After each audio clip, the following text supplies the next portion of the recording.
Bonjour tout le monde. Aujourd'hui on se retrouve pour la revue des toutes nouvelles Fimo effets cuir Laser Effect. J'ai acheté toutes les couleurs, il y en a 12 en tout.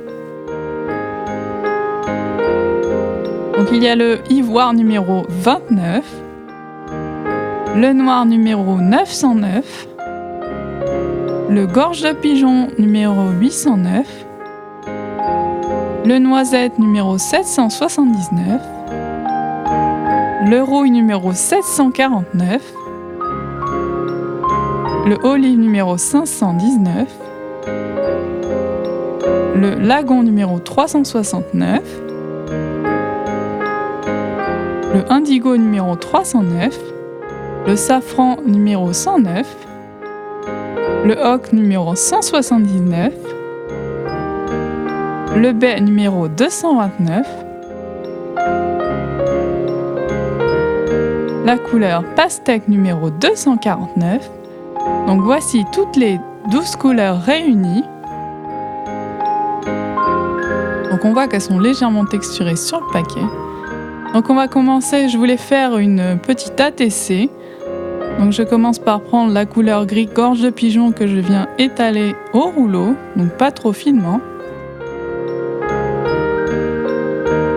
Je positionne la base de ma carte. Je viens couper les excédents avec ma lame droite, comme ceci. Je prends ensuite la couleur rouille que j'étale au cran numéro 2 de ma pâte à machine.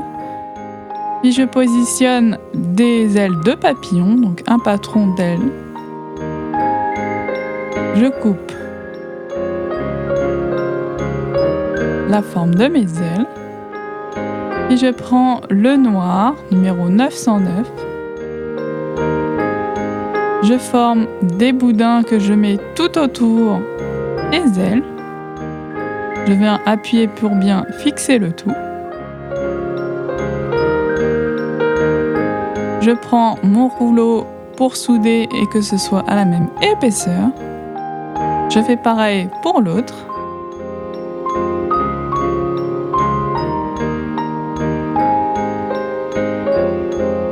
Je les positionne sur mon ATC. Je prends ensuite de la pâte chair claire pour faire les jambes de ma chibi, puis le buste.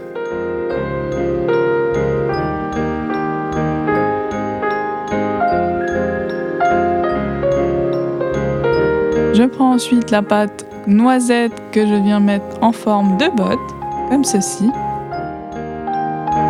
Je les positionne à la base de mes jambes. Je coupe l'excédent. Je viens rajouter une petite bande de noir en haut des bottes.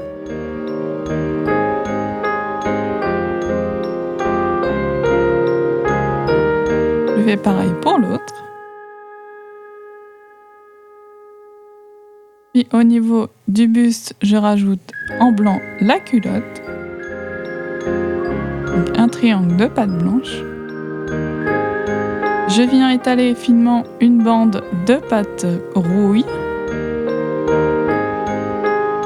Je mets au niveau du haut. On voit bien la texture. Et je remets le cou. Je viens souder.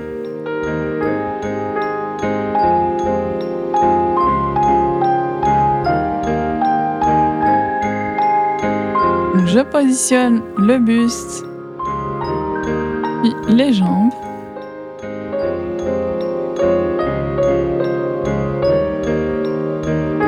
Donc, comme ceci. Je prends de la pâte ocre numéro 179 que j'étale très finement au cran numéro 2 de la pâte à machine. Je coupe les excédents et je forme sa jupe.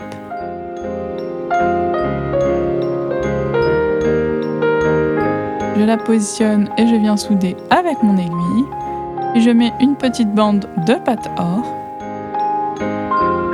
pour faire une petite ceinture.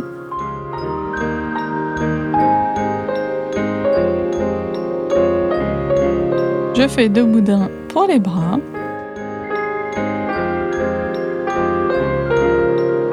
J'ai rajouté le visage. J'ai déjà fait le tuto, je vous mets dans le petit i. J'ai rajouté une breloque lune et un petit trou et je le passe en pré-cuisson 10 minutes à 110 degrés. Une fois que c'est pré-cuit et refroidi, je viens utiliser de la pâte cognac pour faire les cheveux. Je positionne une première bande de cheveux, puis je viens faire un boudin que j'aplatis et je fais une ligne de chaque côté, comme d'habitude. Je viens ensuite torsader les cheveux pour faire plein de petites boucles. J'en fais que d'un côté et je lui ai laissé un côté court.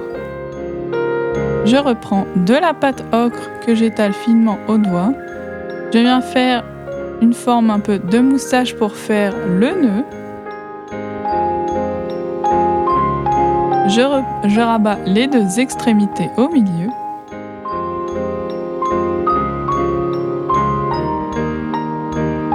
Je rajoute une petite bande.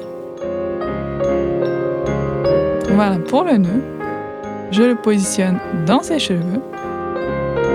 Je fais 2 trous à l'emplacement où je veux rajouter des petites décorations. Je peux ensuite la passer en cuisson 30 minutes à 110 degrés. Donc voilà le résultat final avec les décorations.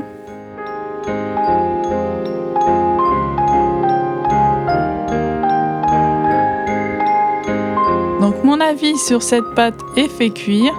Alors elle est vraiment très très jolie, elle est super souple comme vous voyez à la démonstration de la vidéo. Par contre il faut faire attention parce qu'elle fonce légèrement à la cuisson, comme un peu les pâtes translucides de chez Fimo. Ça se voit bien sur le marron noisette. Moi j'ai vraiment aimé le côté texture est vraiment réaliste. Par contre il faut vraiment l'étaler finement pour avoir un bel effet. Sinon, quand c'est trop épais, on ne voit pas vraiment la texture. N'hésitez pas à me dire en commentaire ce que vous avez pensé de cette création et de la nouvelle pâte Fimo, si vous l'avez déjà testée, et la couleur que vous avez préférée. Et on se retrouve très bientôt pour une nouvelle vidéo. Salut! Bisous!